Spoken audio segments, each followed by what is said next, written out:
চেষ্টা করি। ওকে, আচ্ছা দেখো, মনে করো আমি শুরু করছি এই জায়গা থেকে, এই মিড এখান থেকে, এটা হচ্ছে ক্যালসিয়াম কার্বাইড।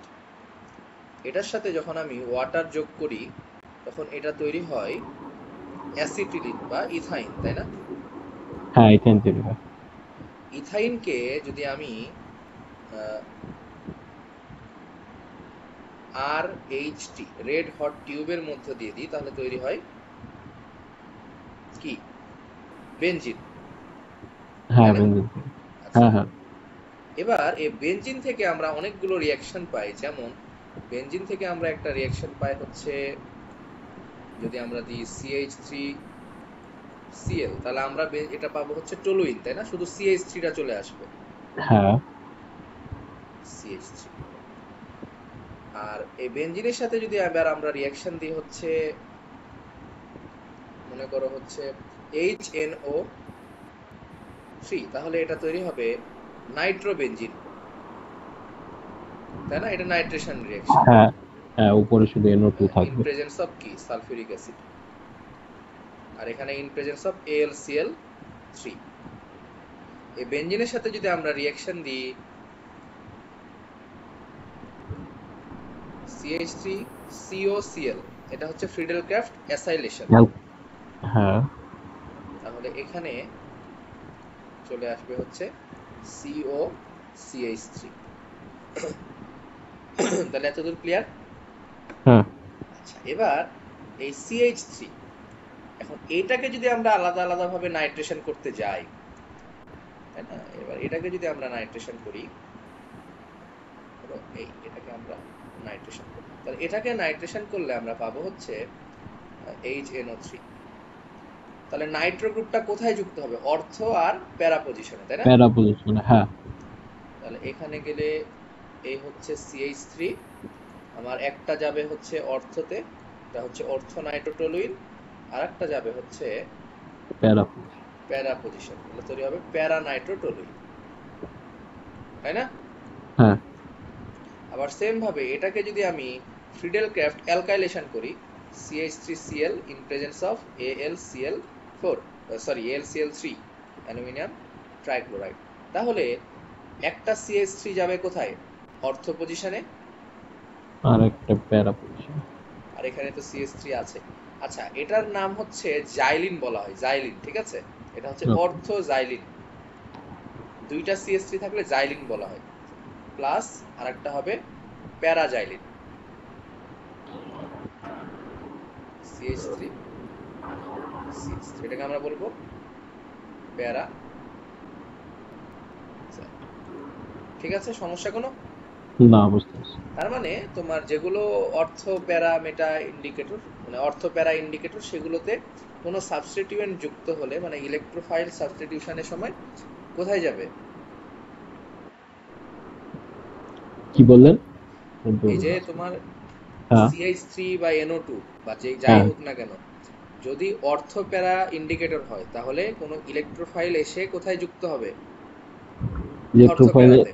অর্থ প্যারাতে আর যুক্ত হবে। যদি মেটা ইন্ডিকেটর হয় তাহলে মেটা তাহলে পজিশনে যুক্ত হবে। মেটার পজিশন হবে। হ্যাঁ, যেমন এই যে NO2, এই NO2 এর যদি আমরা দেখি, তাহলে NO2 এর যদি আমরা নাইট্রেশন করি, একটু আগে আমরা দেখলাম NO2, তাহলে এখানে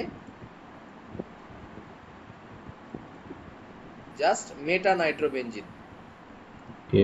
ঠিক আছে? এটা ডাইনাইট্রোবেনজিন হচ্ছে, বাট নাইট্রোটা যাবে কোথায়? মেটা পজিশনে, এটা HNO3 nitric acid in presence of sulphuric acid, তাই না? এটার ক্ষেত্রে আরেকটা রিঅ্যাকশন আমরা দেখতে পারি যে তুমি টলুইনে সালফোনেশনও করতে পারো, H2SO4 in presence of SO3, তাহলে CH3, আর একটা যাবে হচ্ছে SO3H অর্থতে, আর একটা হচ্ছে CH3, আর একটা যাবে হচ্ছে প্যারাতে, তাই না? SO3H। ওকে, হ্যাঁ, আচ্ছা। আবার NO2, এটারও যদি তুমি সালফোনেশন করো সেম ভাবে কোথায় যাবে? মেটাতে যাবে, তাই না? H2SO4 in presence of SO3 তাহলে যাবে মেটাতে SO3H NO2। এখন এই NO2 এই NO2 কে ধরে যদি তুমি এই রিঅ্যাকশনটা একটু ভালো মতো খেয়াল করবা, এই যে NO2 এই NO2 কে যদি তুমি SN প্লাস HCl এটা দিয়ে রিঅ্যাকশন করো, তাহলে এই NO2 টা রিডিউসড হয়ে যাবে, রিডাকশন হবে। এটা রিডাকশন হয়ে তৈরি করে হচ্ছে অ্যানিলিন। কি তৈরি করে? অ্যানিলিন। ওই যে NO2 গ্রুপটা দেখতে পাচ্ছ, ওই NO2 গ্রুপটা হয়ে যাবে NH2। খুবই ওকে ইম্পর্টেন্ট একটা রিঅ্যাকশন।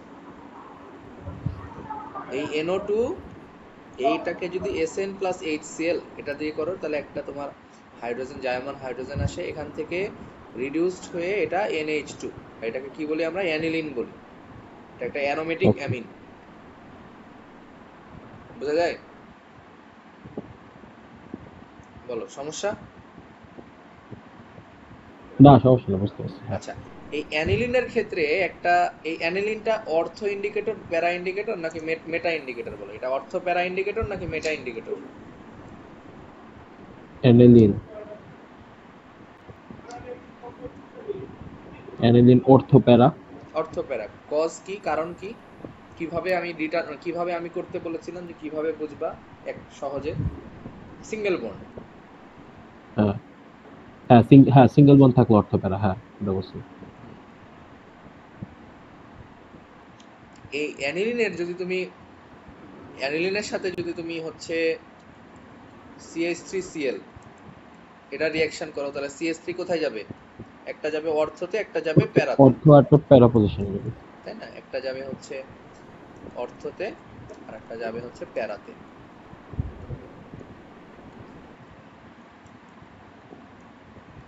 প্যারাতে। আচ্ছা, অ্যানিলিনের ক্ষেত্রে একটা এক্সেপশনাল কেস ছিল, মনে আছে? অ্যানিলিনের ক্ষেত্রে একটা এক্সেপশনাল কেস ছিল যে অ্যানিলিনের সালফোনেশন, এটা পরীক্ষাতে দেয়, হ্যাঁ এক্সামে দেয়। হ্যাঁ হ্যাঁ, গতকাল দেখাচ্ছিল। H2SO4 in presence of SO3। Aniline তো তোমার হচ্ছে অর্থোপ্যারা ইন্ডিকেটর।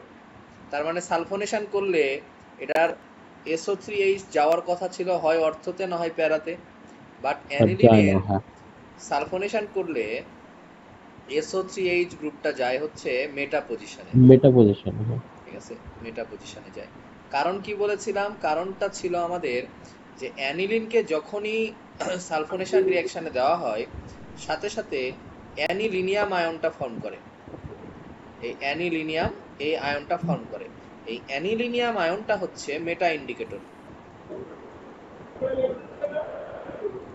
এই অ্যানিলিনিয়াম আয়নটা হচ্ছে মেটা ইন্ডিকেটর, যে কারণেই তোমার অ্যানিলিনের সালফোনেশন করলে এটা কোথায় যায়? মেটা পজিশনে যায়। মেটা পজিশন। ঠিক আছে, তাহলে তুমি যদি এক পেজের মধ্যে চাও, তাহলে এক পেজের মধ্যে এটা হয়ে গেল অলমোস্ট। আচ্ছা, আরেকটা যায় হচ্ছে তোমার বেনজিন প্রিপারেশন। যেমন আমরা ফেনল, মনে করো ফেনল অর্থ প্যারা ইন্ডিকেটর নাকি মেটা ইন্ডিকেটর? ফেনল হচ্ছে মেটা ইন্ডিকেটর। এই অর্থ প্যারা, সিঙ্গেল বন্ড না। আচ্ছা, ফেনলে ওটাতে সিঙ্গেল বন্ড না, অ্যালকোহল, আমি আবার ঝামেলা করি। হ্যাঁ হ্যাঁ ও বন্ড এইচ। হ্যাঁ। তো ফেনলের সাথে যদি জিঙ্ক দেওয়া হয়, তাহলে এটা কিন্তু এটা তৈরি করে, জিঙ্ক অক্সাইডটা চলে যায় আর বেনজিন তৈরি করে। হ্যাঁ তো আমি একটা তোমাকে ম্যাপ বানিয়ে দিলাম, এই ম্যাপটা সুন্দর মতো মনে রাখবা। তুমি একটু। চাইলে এরকম ম্যাপ নিজে নিজে বানাতে পারো। এরকম ম্যাপ অনেক বাজারে কিনে পাওয়া যায়, বিভিন্ন এডটেক প্ল্যাটফর্ম থেকেও এরকম ম্যাপ ছাড়া হয়।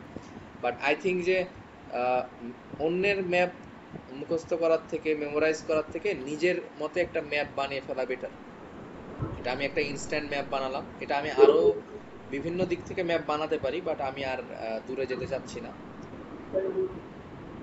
আসলে ম্যাপ খুব একটা কাজে দেয় না, বাট এখানে তুমি একটা সামারি পেয়ে গেলা যে আমরা কোত্থেকে কিভাবে কিভাবে কি পড়লাম আসলে। হ্যাঁ তাহলে হয়ে গেল এটা, তাই না? সমস্যা আছে কোনো? হ্যাঁ, না বুঝতে পারছি। আচ্ছা, তাহলে আমাদের অ্যারোমেটিকটা পার্টটা অলমোস্ট ক্লোজ।